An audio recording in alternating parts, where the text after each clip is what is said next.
কলকাতার আরজি কর medical college ও হাসপাতালের চিকিৎসক ছাত্রের উপর নৃশংস অত্যাচার ও তাকে খুনের প্রতিবাদে সোচ্চার সারা বাংলা। শুরু হয়েছে বিভিন্ন প্রতিবাদ কর্মসূচি। তার মধ্যেই রবিবার এক অভিনব প্রতিবাদ কর্মসূচি দেখা গেল গোঘাটে। গাছ লাগিয়ে এই নারকীয় হত্যাকাণ্ডের প্রতিবাদ জানালেন বহুরূপী প্রধান শিক্ষক দেবাশিস মুখোপাধ্যায়। পাশাপাশি তিনি প্রায় ৩০০টিরও বেশি গাছ বিতরণ করেন। উল্লেখ্য, সারা বছর ধরে বিভিন্ন সচেতনতামূলক কর্মসূচি করে থাকেন গোলাপ সুন্দরী নামে খ্যাত খানাকুলের মাঝপুর প্রাথমিক বিদ্যালয়ের প্রধান শিক্ষক দেবাশিস মুখোপাধ্যায়। এদিনও তিনি গাছ লাগিয়ে এই হত্যাকাণ্ডের প্রতিবাদ জানান। তার সঙ্গে উপস্থিত ছিলেন বিক্ষোভপ্রেমী অসিত মুখার্জি। এ বিষয়ে দেবাশিসবাবু বলেন, হয়তো কয়েকদিন পর আন্দোলন বন্ধ হয়ে যাবে, বিষয়টি আমরা ভুলে যাব, কিন্তু যতদিন এই গাছগুলি বেঁচে থাকবে ততদিন মানুষ এই নারকীয় ঘটনার কথা মনে রাখবে এবং শপথ নেবে যাতে ভবিষ্যতে এই ঘটনার পুনরাবৃত্তি না ঘটে। কোনো বাচ্চা ছেলেকে অত্যাচারিত হতে হবে না, এই জন্যে তাকে আমরা মনে রাখতে হবে এবং আমাদেরকে একটা ভালো সমাজ গড়তে হবে এবং যারা দোষী, যারা এই ধরনের ঘটনা ঘটায় তাদেরকে যাতে খুব তাড়াতাড়ি ফাঁসি দেওয়া যায় এবং খুব কঠোর সাজা দেওয়া যায়, তার জন্য আইন সংশোধন করতে হবে। আমি এইটুকুই বলবো। আবার ধন্যবাদ জানাই এখানে গোঘাটের সমস্ত মানুষকে এখানেতে এবং আমাদের অসিতবাবুকে ধন্যবাদ জানাই আমাকে এখানে আমন্ত্রণ জানানোর জন্য। যেটা করেছি যে আমাদের যে আরজি করে যিনি নির্যাতিতা মারা গেছেন তার স্মৃতির উদ্দেশ্যে গাছটা বসাবার জন্য আমি বলবো যে কালকে আপনারা গাছটা বসান। কাল রাখি পূর্ণিমা, ভালো দিন, আপনারা ভালো করে গাছটা বসাবেন এবং গাছটার যত্ন নেবেন। এটা ফলের গাছ, যত গাছ বসাবেন তত ইয়ে হবে। এটা হচ্ছে আপনার পুরো হচ্ছে কলমের গাছ, মানে কোনো আঠি গাছ না। এটা দেখুন, এসব কলমের গাছ, এদিকে কলম করা হয়েছে, প্রত্যেকটা গাছ কলমের গাছ আছে, হিমসাগর আম গাছ আছে, ভালো করে বসাবেন। আমি চাইবো যে আপনারা গাছ শুধু এখন আমি দিচ্ছি বলে নয়, আপনারাও নিজেদের উদ্যোগে গাছ বসান, সবাই গাছ বসান। হ্যাঁ, আমি এটা করলাম মানে এই জন্যই করলাম যে আমি একজন মেয়ের বাবা এবং আমি চাই কোনো মেয়ে যাতে নির্যাতিত না হয়। এটা বলতে যে আমি আবেগপ্রবণ হয়ে পড়ছি। এরকম ধরনের সমাজে যাতে আর নারকীয় ঘটনা না ঘটে, প্রত্যেক মানুষকে সচেতন হতে হবে, প্রত্যেক মানুষকে এগিয়ে আসতে হবে এই সমাজকে ভালো করার জন্য।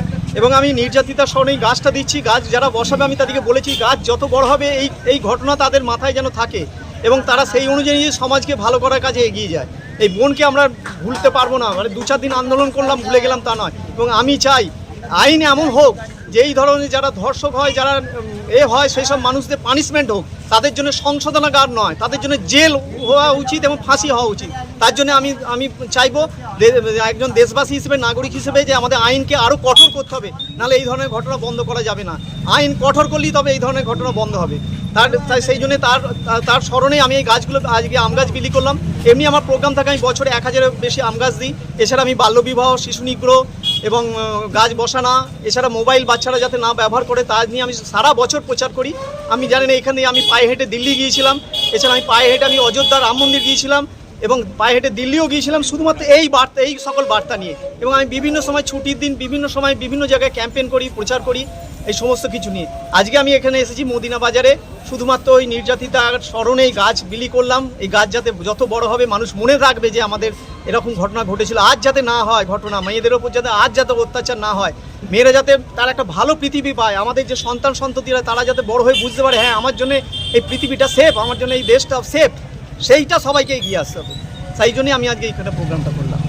আমার নাম হচ্ছে দেবাশিস মুখোপাধ্যায়, আমাকে অনেকে বহুরূপী গোলাপ সুন্দরী নামে জানেন। আমি খানাকুল থানার অন্তর্গত মাঝপুর প্রাথমিক বিদ্যালয়ের প্রধান শিক্ষক। এটা একটা নক্কারজনক ঘটনা যে আমাদের ভারতবর্ষের লজ্জা, যেখানে একজন প্রাণদায়ী ডাক্তার যে সবাইকে প্রাণ দেয় তাকে নৃশংসভাবে খুন করা হলো। এটার প্রতিবাদের ভাষা নেই, এটা আমরা ঠিক মেনে নিতে পারি না। তার স্মৃতিকে তাকে আমরা মনে রাখার জন্য দেবাশিসবাবু তো এখানে গাছ বিলি করছেন, আমরাও গোঘাট স্টেশনে গায়ে লাগাবো, ওনাকে যাতে আমরা সবাই মনে রাখতে পারি এবং আমরা এই ভারতবর্ষকে আরও সুন্দর পরিবেশ ফিরিয়ে দিতে পারি।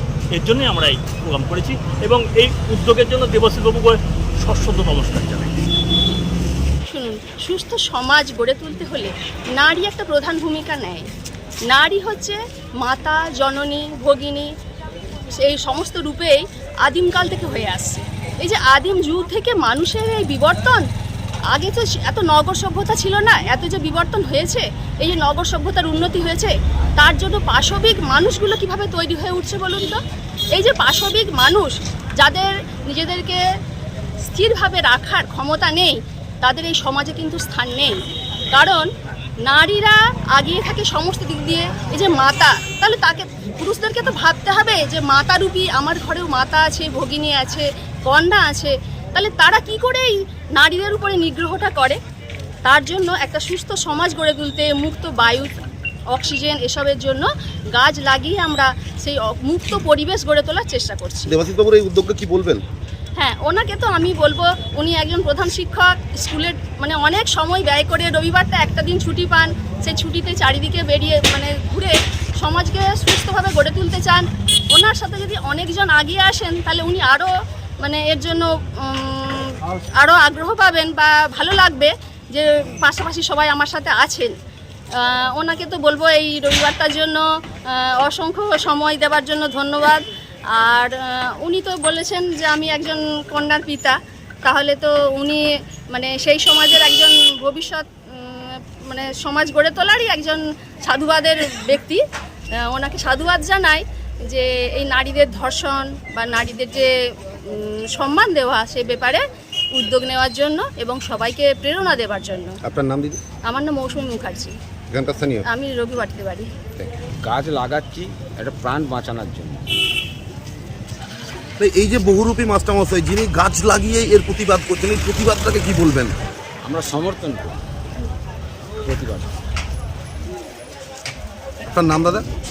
স্বপন মণ্ডল, রঘুবাটি।